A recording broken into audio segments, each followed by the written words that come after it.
paggawa ng longganisa sa baba. Ay, hindi ko alam saan nilagay nito. Yung ibabala mo, gano'n. Meron? Meron. Pagiling ka lang. Diyan yata. Saan nilagay nito? Parang ganito kalaki. Ilagay mo yung karne tapos may butas. Ilagay mo yung plastic kasi gano'n mo. Hindi rin ha. Ganyan rin ha. Ha. Sige. Kala di talaga maganda yan.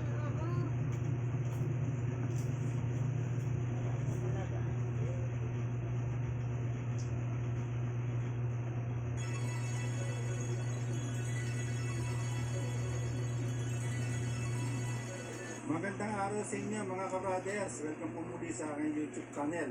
Sa araw nito, ituturo ko po sa inyo kung paano ang tamang valve clearance ng Barako 175 mga kabrothers.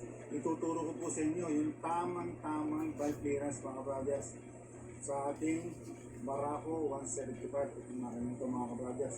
Ngayon, ang valve clearance dyan na tinatawag mga kabrothers, ito pong nasa kaliwa at itong nasa ayan, ito pong nasa kanan, yung pasukan ng gasolina, ito po yung inlet mga kabrothers.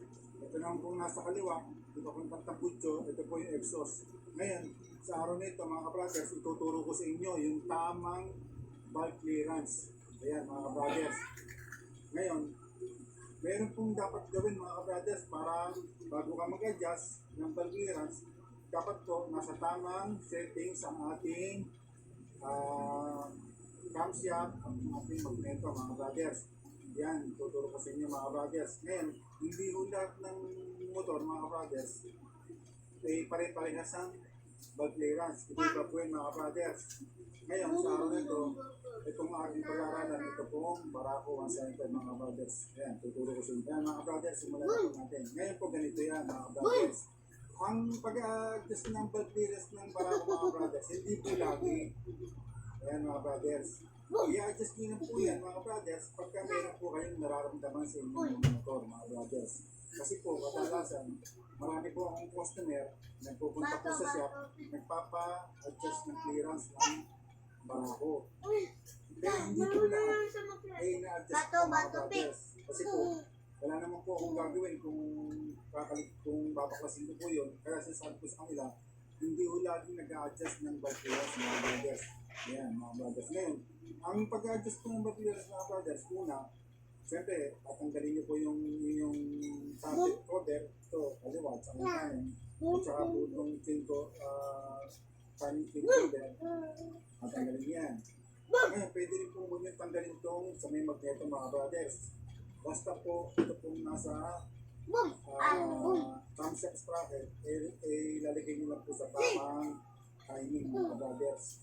Ngayon, palipas at tanggalin po itong ating magneto cover, ipapakita ko po sa inyo kung paano ang pagsisettings nito bago ka mag-valve clearance mga brothers.